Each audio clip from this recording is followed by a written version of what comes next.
Olá, 5 de maio de 2026, bem-vindos aí você que está ligado aqui no Tribuna TV, programa de jornalismo da Tribuna Valiense, que virou Tribuna Paulista agora. Vamos abrir com essa primeira notícia aí, para quem está lá seguindo a gente no Instagram, no Facebook, notou uma pequena diferença ali, nós mudamos para a Tribuna Paulista para trazer aí um pouco mais de notícia e novidades da cena interiorana, numa medida geral, né, do nosso estado, abrangendo um pouco mais aí de cidades, o que é bom para todo mundo, né? Mais informação, mais notícia, mais trabalho um pouquinho também. Eu sou o Daniel Loyola, sejam muito bem-vindos. Estamos aqui de 4 de maio, apesar de ser dia 5, né? Mas aqui está a minha homenagem, os entendedores entenderão. E se você ainda não segue a gente lá no Instagram, Tribuna Paulista, agora mudou, o Insta nosso agora é @Tribuna Paulista, no Facebook continua ainda Tribuna Valiense, vamos alterar também. E o site continua ainda, o tribunavaliense.com.br, já também a gente, mais para frente, vai trazer novidades aí. Muito bem, vamos começar então notícias da semana. Primeira imagem aí, Brian, já temos nosso querido presidente não, o prefeito Franklin Duarte de Lima, que deu uma entrevista aí na semana passada para o jornal Terceira Visão, né? E essa entrevista ela gerou algumas críticas aí, expondo algumas insatisfações do povo e da população daqui de Valinhos em relação à saúde e educação.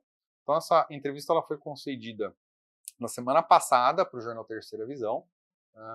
Pode passar aí, Brian. Ela foi, não lembro qual dia exatamente, mas houveram muitas queixas aí depois dessa entrevista, principalmente aí nas redes sociais, né, no Instagram, criticando basicamente a área de saúde e educação. Além disso, questionaram também quando o prefeito disse que ele fez, entre algumas aspas, o parque da cidade, né, quando, na verdade, ele levou apenas algumas melhorias ao local e mudou o nome, né, que era o antigo CLT, Centro de Lazer do Trabalhador, e aí mudaram para Parque da Cidade Ayrton Senna. Os relatos de usuários do Instagram mencionam aí também faltas de médicos, demora para exames, escassez de medicamentos e dificuldade também no atendimento em unidades como a UPA e alguns centros de especialidades. Então, abre aspas aí, a saúde está pedindo socorro, escreveu uma moradora. Um outro comentário também que destacou era o exames que nunca saem, pedidos que o SUS não atende. Houve ainda quem ironizasse um pouco aí os investimentos em lazer diante de algumas dificuldades básicas, né? Então vou abrir aspas aí. Quando alguém ficar doente, vai se tratar no parque da cidade. O pessoal realmente não teve dó. A educação também apareceu aí com um foco de insatisfação. Alguns usuários citaram a falta de professores, a ausência de estrutura nas escolas e algumas dificuldades em atendimento a alunos com necessidades especiais, coisa que não é uma notícia nova, né? No ano passado a gente já tratou um pouquinho sobre isso. Vou abrir aspas novamente para uma fala, para uma citação lá do Instagram. Não tem professor para inclusão em sala, relatou uma internauta.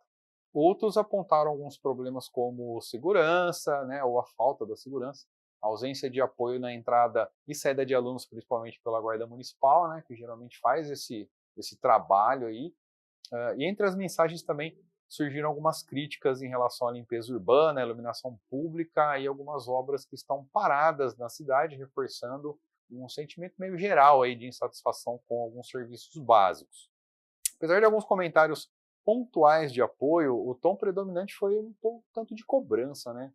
Para a parte dos leitores, a entrevista reforçou a percepção que existia um distanciamento aí entre o discurso da gestão e os problemas enfrentados aí pelo cotidiano do cidadão valiense.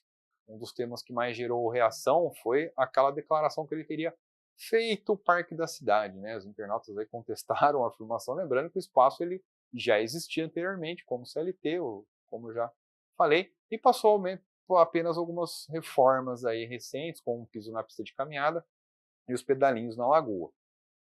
E é isso, né? Enquanto o pessoal fica cobrando aí a prefeitura, o que eu acho justo, nós devemos cobrar Existe uma outra notícia envolvendo uma moradora de Valinhos, né? Não sei se vocês lembram, o caso da mãe que cujo pai fugiu com o filho para o Egito, né? Então a justiça do Egito agora manda prender o pai e o avô por ocultação de criança da mãe, que é brasileira.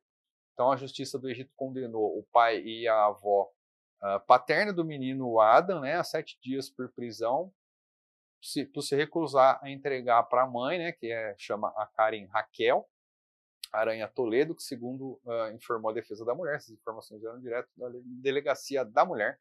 O garoto ele foi levado para o Egito em 2022 pelo pai, que é o Ahmed Tarek Mohamed, sem autorização da mãe, né, coisa que é contra a lei. Na época a família vivia aqui em Valinhos, né, e desde então a Karen não voltou a ver o filho. Essa decisão ela foi proferida em 22 de abril, então no dia 22 do mês passado, após a Karen se apresentar aí uma queixa criminal pelo descumprimento da ordem judicial. Houveram aí 2 tentativas de busca pelo menino, que não tiveram sucesso, infelizmente, e de acordo aí com os advogados que representam a brasileira lá no Egito, né, a sentença ela autoriza a prisão do pai e da avó caso eles sejam localizados. A condenação, porém, não é definitiva, ela pode ser contestada. A Karen ela se mudou para o Egito para tentar reaver o filho, né, em novembro do ano passado, e conseguiu na justiça local a guarda do Adam aí por uma decisão do Tribunal de Apelações lá do Cairo. Então vamos torcer aí para que tudo dê certo para a Karen, né? Vamos voltar com uma outra notícia já aqui. De novo aqui em Valinhos, né, temos aí mais um contrato de aluguel da gestão da prefeitura, que gera algumas cobranças aí por mais transparência, dessa vez é do centro médico. Valinhos, a prefeitura oficializou a contratação por meio de licitação de um imóvel que é destinado, né, ao Centro de Especialidades aqui em Valinhos, que é o SEV 1, 2 e 3, em acordo que soma aí mais ou menos R$312 mil ao longo de 12 meses. Tá? O valor mensal previsto é de 26 mil para o prédio que é localizado na Avenida Dino Celani, 214, que é a região aqui do centro. E essa medida ela foi baseada no artigo 74 da Lei Federal 14.133/2021, que autoriza esse processo de inexigibilidade, bem complicadinha a palavra, que é em situações específicas, né? Nesse caso, você pode já passar o acordo aí, fazer a licitação para um imóvel particular, né? A decisão ela ocorre em meio a algumas reclamações aí recorrentes de moradores sobre atendimento na rede pública de saúde, como a gente já até falou aí sobre a entrevista com o prefeito no Terceira Visão, e alguns relatos como demora, falta de estrutura e insatisfação aí em alguns serviços. Nesse caso, nesse cenário que se constrói, né, o valor do aluguel ele passou a chamar atenção por parte da população e também aí no meio político local. Esse contrato ele foi assinado pelos secretários Ricardo José Pires Correia, que é das licitações, e Rodrigo Paulo Ribeiro, da Saúde, um caráter que é pró-tempore, né, temporariamente.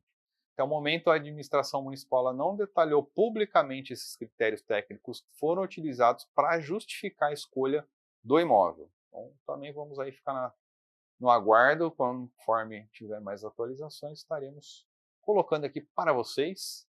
Brian, vamos falar agora sobre uma outra questão. Aí coloca a imagem que a prefeitura ela prorrogou inscrições para o Conselho Municipal de Proteção do Bem-Estar Animal e também algumas outras funções aí de conselho. Vamos também trazer essa novidade aí hoje ainda lá no Instagram da Tribuna Paulista, o @Tribuna Paulista. Essa é uma rapidinha aí, uma notícia rápida, né? A Secretaria do Verde e da Agricultura aqui da Prefeitura de Valinhos prorrogou inscrições para a composição nova aí do Conselho Municipal de Proteção e Bem-Estar Animal, que é uma causa bem interessante aí, visando o biênio que é 2026 a 2028. Então, as inscrições envolvem aí entidades, candidatos e delegados da sociedade civil e devem ser feitas até o dia 7, agora, quinta-feira, né, 7 de maio. Já as eleições estão previstas para o dia 25, que vai ser na segunda-feira, às 18h30, lá na Casa dos Conselhos. Quem quiser acessar o formulário para preencher, o link QR Code aí está na tela, o Brian já colocou, porque o cara está eficiente hoje. Então segue aí A Casa dos Conselhos ela fica na rua 31 de Março, sem número, na Vila Boa Esperança, é na Praça Anne Caroline Bracalente. Então aí fiquem ligados, para quem quiser a oportunidade, acessem o formulário lá e preencham. Beleza, Brian, vamos falar agora um pouquinho sobre abastecimento de água, o que está rodando não é uma notícia muito boa. O volume de água que caiu aí não foi como planejado, né? Então nós temos aí o sistema Cantareira, que abastece a Grande São Paulo e a região de Campinas, é um dos sistemas que a gente utiliza também para abastecimento de água. Perdeu muito volume na entrada, né? Teve um período de seca. Então, essas chuvas que foram bem abaixo da média aí revelam uma preocupação aí nos próximos meses. O sistema Cantareira ele atende mais ou menos 50% da região e da capital. Ele é vital para manter o equilíbrio hídrico aqui de Campinas, né? E das bacias do Piracicaba, do Rio Capivari, Jundiaí, que é o PCJ. Então, na quinta-feira, dia 30, o sistema operava com 42,5% da capacidade, que é abaixo dos 43,8% que estava no dia 9 de abril. Então, 3 semanas aí para perder 1,3 ponto percentual é bastante coisa. Esse movimento ele acompanha também uma retração que é observada no sistema metropolitano, que é um outro conjunto de mananciais aí que abastece a região, que caiu também de 56,5% para 54,5% no mesmo intervalo, então 2% de queda.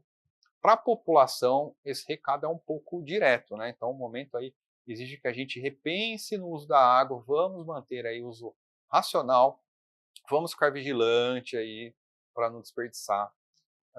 As autoridades também provavelmente já vão começar a vigiar melhor e fiscalizar, né?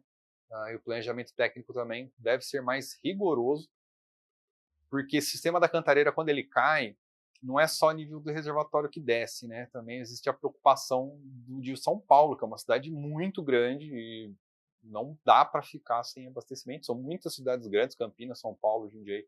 Então nós precisamos, de fato, ficar mais atentos. Vamos pensar um pouco melhor aí. Aliás, o uso racional de água, né, Brian, devia ser já métrica para todo dia, né, gente? Vamos falar sério, né? Desperdiçar água, né? Nós estamos em 2026. Se ainda precisa ensinar como que tem que fazer as coisas, tá complicado, né?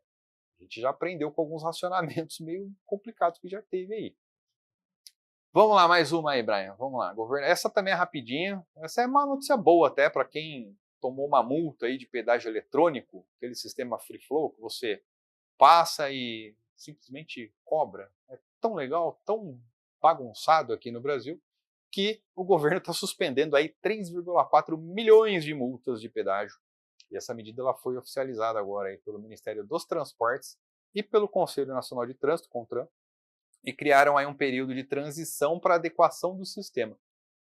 Complicado, né? Por mim, nem teria, né? Tirava tanto de pedágio que a gente já paga, mas pelas novas regras, esses condutores eles terão até 200 dias para quitar os valores pendentes de pedágio sem sofrer punição relacionada às infrações que são já registradas.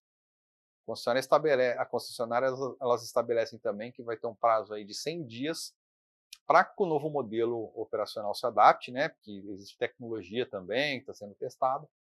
E o ministro dos Transportes, Jorge Santoro, reconheceu que existe a necessidade de fato de alguns ajustes no sistema e afirmou que a comunicação com os usuários vinha sendo insuficiente, como se fosse só esse tipo de comunicação insuficiente no Brasil. Já os pontos lançados na CNH, quem teve aí ponto na carteira, né, de habilitação, também deverão ser revistos nesses casos que são abrangidos pela nova norma. Ficaremos também aí de olho para saber mais informações conforme as coisas vão desenrolando. Vamos falar um pouquinho de clima, do tempo. Muito bem, voltamos aqui com imagens aqui da nossa central, da câmera do tempo aqui da VV8 TV. Então, dia de sol hoje, né? Bastante nuvens. Hoje segue esse clima mais quente, seco também. Para amanhã, quarta-feira, a mínima de 16, máxima de 29. Sol com muitas nuvens também aumentam aí no decorrer da tarde. Na quinta-feira, mínima de 16, máxima de 29, também muitas nuvens com sol, mas sem chuva. Na sexta, mínima de 17, máxima de 29 graus. Sábado vai ter a mínima de 18, máxima de 29, então ainda quente, muitas nuvens durante o dia. Períodos aí de céu nublado, com noites com bastante nuvem. E no domingo, mínima de 12, máxima de 21, já esfria no domingão. Então preparem aí dia de fazer bolinho de chuva ou fazer caldo, né? Nós estamos entrando aí nessa época que é bem boa. Então o clima ele mantém aí com algumas nuvens, talvez uma chuva passageira, mas à noite o tempo fica firme. E essa foi a previsão para a semana. Espero aí que vocês se cuidem, tomem cuidado também com o tempo seco, né? Lavem os narizes, que isso também pode trazer muita alergia. Nós vamos ficando por aqui hoje, Tribuna TV vai encerrando, então lembrem-se que nós mudamos aí para a Tribuna Paulista lá no Instagram, @Tribuna Paulista, o site ainda continua o mesmo domínio por enquanto, tribunavaliense.com.br, e vai ter também o cinema, a gente vai divulgar entretenimento mais tarde lá no Instagram, então checa lá, dá um pulinho lá, nunca te pedi nada, segue a gente, dá like também no vídeo, compartilha aí, se tem alguma sugestão também, comenta, o espaço é de vocês também, tanto quanto é nosso. Tá? Muito obrigado e até semana que vem.